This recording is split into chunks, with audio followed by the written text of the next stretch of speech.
Кыргызстанда күн сайын кыймыл, күндө ачылыштар, күндө ийгилик болуп жатканын Улан Жумаков Фейсбуктагы баракчасында жазып чыкты.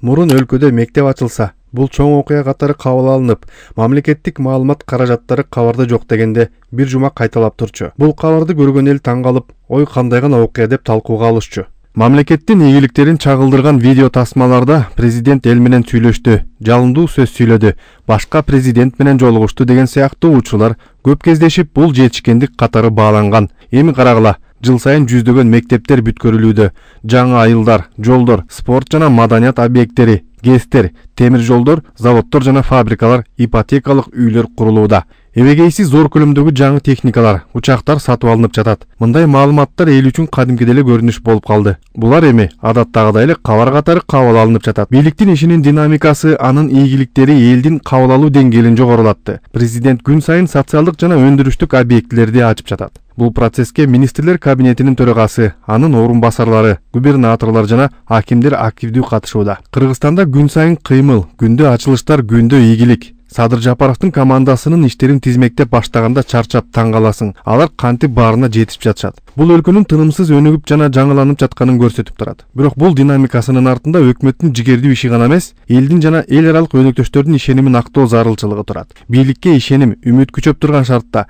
ийгиликтүү жыйынтыктар өлкөнүн туруктуулугу жана келечектеги прогресси үчүн зарыл болуп турат.